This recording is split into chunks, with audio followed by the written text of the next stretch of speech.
Shalom, terpuji nama Tuhan yang masih memperkenankan kita berjumpa hari ketiga bulan ini, Rabu 3 Februari 2021. Mari kita bersyukur di dalam doa. Terima kasih Tuhan, kehidupan anugerah-Mu bagi kami sekalian. Sebelum kami melanjutkan dalam aktivitas hidup, kami rindu menikmati sejenak perjumpaan dengan Tuhan di dalam doa dan firman-Mu yang akan terbuka di hadapan kami. Roh Kudus-Mu menaungi kami sehingga firman ini berbicara dan hidup bagi kehidupan kami. Ya Tuhan, berkata-katalah, kami telah sedia. Di dalam nama Tuhan Yesus kami berdoa. Amin. Saudara, firman Tuhan hari ini Markus pasal 5 ayat 1 sampai ayatnya yang ke-20. Yesus mengusir roh jahat dari orang Gerasa. Lalu sampailah mereka di seberang danau di daerah orang Gerasa. Baru saja Yesus turun dari perahu, datanglah seorang yang kerasukan roh jahat dari perkuburan menemui dia.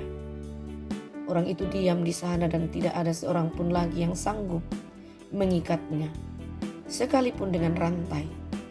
Karena sudah sering ia dibelenggu dan dirantai, tetapi rantainya diputuskannya dan belenggunya dimusnahkannya, sehingga tidak ada seorang pun yang cukup kuat untuk menjinakkannya.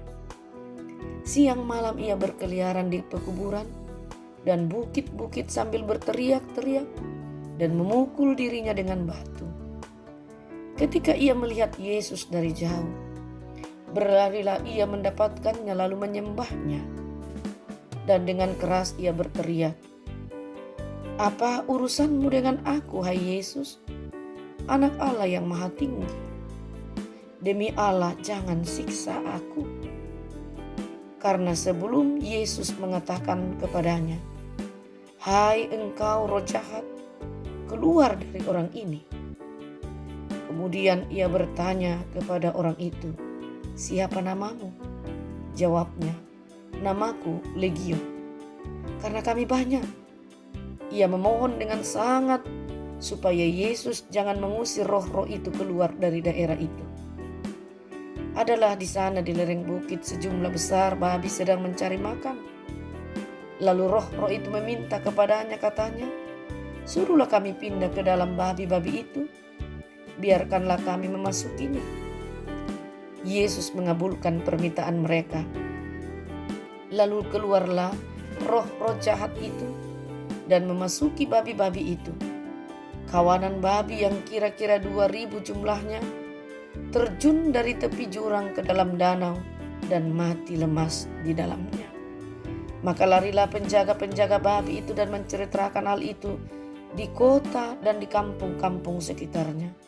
Lalu keluarlah orang untuk melihat apa yang terjadi. Mereka datang kepada Yesus dan melihat orang yang kerasukan itu duduk, sudah berpakaian dan sudah waras. Orang yang tadinya kerasukan legion itu, maka takutlah mereka.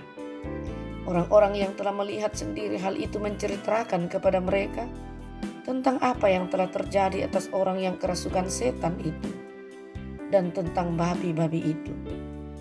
Lalu mereka mendesak Yesus supaya ia meninggalkan daerah mereka.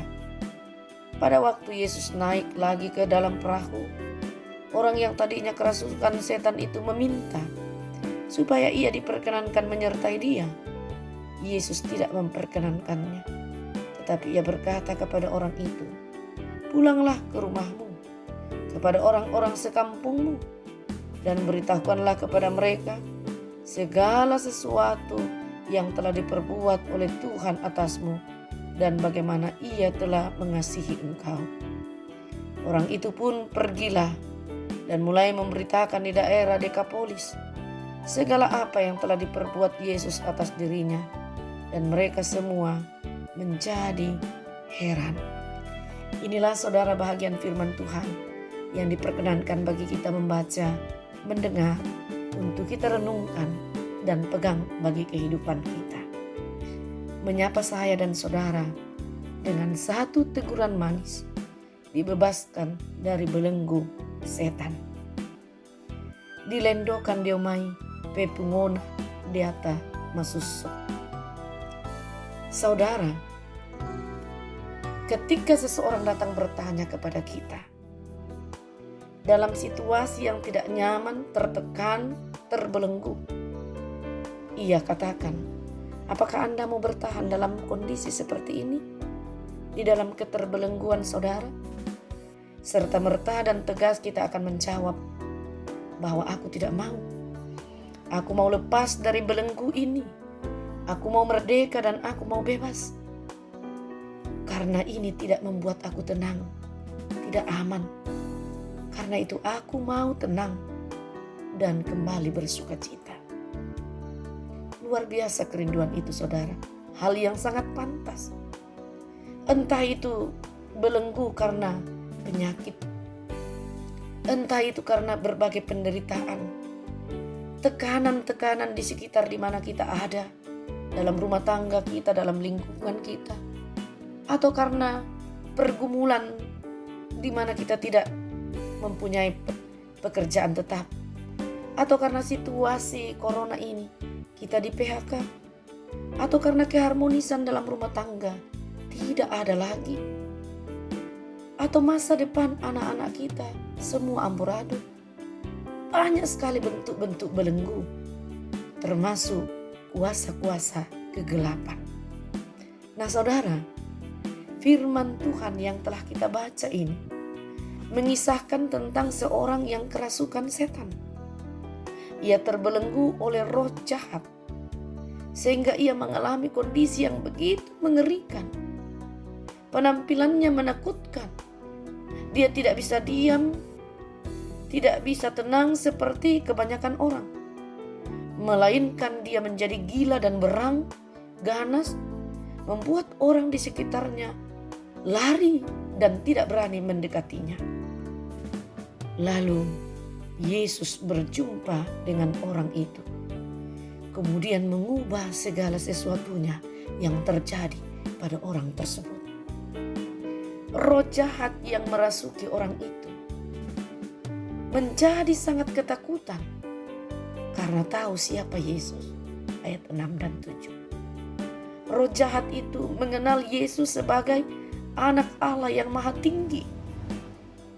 Bayangkan, roh jahat saja mengenal Yesus yang berkuasa dan mulia itu sebagai Allah itu. Mengapa kita tidak? Kurang menyadari, padahal kita telah diajarkan melalui firman. Tetapi hati kita setengah-setengah mengenal Kristus. Roh jahat itu mengenal Yesus. Roh jahat itu sangat ketakutan kepada Yesus. Mereka sadar saudara, dengan segala kekuatan yang ada pada dirinya sebagai setan, bahwa apapun yang kami gerakkan, kami tidak akan mampu melampaui kekuatan kekuasaan yang ada pada diri Yesus yang dianugerahkan oleh Allah. Karena itu mereka memohon, perkenankanlah kami jangan binasa, tetapi biarlah kami Engkau usir ke tempat yang lain, kepada babi-babi yang ada di sekitar danau itu.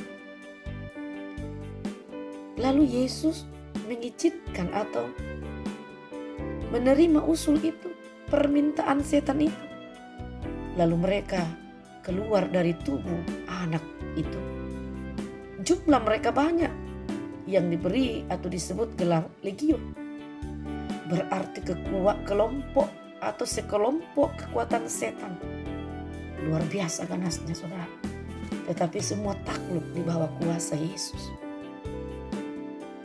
Anak ini telah ditinggalkan oleh kuasa iblis. Apa yang terjadi saudara? Ketika iblis meninggalkan anak ini, pindah kepada babi-babi. Lalu babi ini lompat ke danau dan mati lemas. Ayat 15.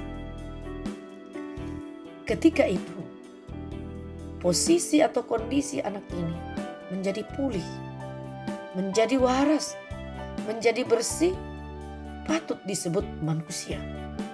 sehingga orang yang melihatnya tidak ketakutan lagi, tidak menghindarinya lagi. Bahkan saudara, anak yang telah sembuh ini meminta kepada Yesus untuk menemani Yesus, bersama dengan Yesus di dalam pelayanan-pelayanan yang dilakukan. Tetapi Yesus tidak memperkenankannya, melainkan ia disuruh kembali ke rumahnya, ke kampung halamannya, ke desanya, untuk melakukan satu tugas mulia, yakni memberitakan, menceritakan ulang apa yang telah terjadi pada dirinya yang dilakukan oleh Yesus. Suatu misi yang mulia, saudara. Sederhana tetapi jelas. Karena itu, anak ini dengan kesadaran menyambut dan patuh melakukan apa yang diperintahkan Yesus. Karena hidupnya telah dirubah dari yang tidak layak menjadi pantas sebagai manusia. Dari yang sakit karena kerasukan setan menjadi sembuh dan waras. Ia menjadi manusia yang berharga, kembali menjadi milik Yesus yang disayangi. Karena itu saudara, kalau hal ini kita renungkan, kaitkan dengan keberadaan kita. Kita juga pernah seperti anak itu. Kita dikuasai oleh dosa, tetapi kita telah ditebus oleh Allah sendiri di dalam kematian Kristus di kayu salib. Dan ia telah memenangkan semuanya itu, menguburkan rapat-rapat kuasa maut dan kuasa dosa itu melalui kematiannya dan kenyataan kemenangan itu lewat kebangkitan. Karena itu saudara, betapa kita harus bersyukur. Sebagai respon kita seharusnya seperti anak yang telah dibebaskan dari kuasa roh jahat ini, sembuh pulih dan menjadi waras, bersih dan boleh bersama-sama dengan yang lain. Kita pun juga telah sembuh dan ada di antara orang lain. Mari saudara, ketika Tuhan memilih kita, memanggil kita di antara yang lain, dan mengutus kita di tengah-tengah tanggung jawab yang Tuhan percayakan kepada kita. Apakah dalam rumah tangga kita, di tempat usaha kita, di dunia bisnis kita, di tempat pekerjaan kita, dan juga di tengah-tengah pelayanan. Mari sambutlah itu dengan sukacita. Dan perkenalkanlah Kristus dengan karyamu, maka saya percaya tidak ada yang sia-sia. Tuhan akan memberkati kita, dan itulah wujud rasa syukur kita terhadap karya penyelamatan, penebusan yang Tuhan telah beri kepada kita. Dengan demikian, kita betul-betul bebas dari belenggu itu, dan kita merdeka menyampaikan kabar baik di dalam Kristus bagi orang lain. Sehingga tidak ada yang mustahil. Suatu waktu yang Tuhan perkenankan, semua lidah di muka bumi ini mengaku Yesus Kristus itulah Tuhan dan Juru Selamat. Sehingga belenggu apapun yang diupayakan oleh kuasa jahat tidak akan mampu menghalangi ketika kita dengan tulus dan terbuka untuk mau dipakai oleh Tuhan. Terpujilah Dia. Amin. Terima kasih Tuhan, kami telah berhenti merenungkan firman-Mu. Biarlah firman-Mu ini terus berbicara bagi kami, bagi keluarga kami, bagi diri kami, di tengah-tengah pekerjaan kami, usaha kami, dan rencana kami. Semua Tuhan hadir. Kami percaya semua akan menjamin. Kami teringat bagi seluruh keluarga kami, Tuhan berkatilah. Juga para orang tua kami dalam keterbatasan mereka. Jangan tinggalkan mereka Tuhan. Kasihani dan tuntunlah mereka. Berikan hati yang selalu gembira di dalam sisa-sisa hari hidup mereka.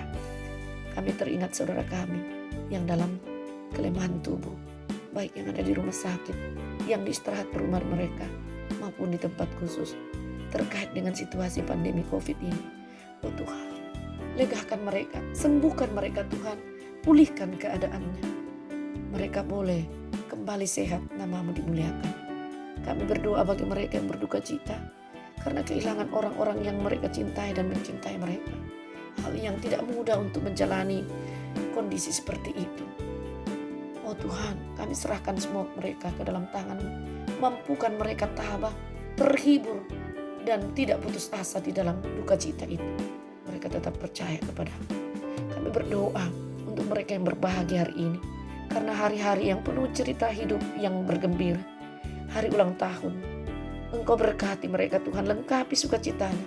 Namamu tidak dilupakan. Kami berdoa juga bagi rencana-rencana kami yang Tuhan selalu memperkenankan karena sesuai dengan kehendak-Mu. Berperkaralah Tuhan.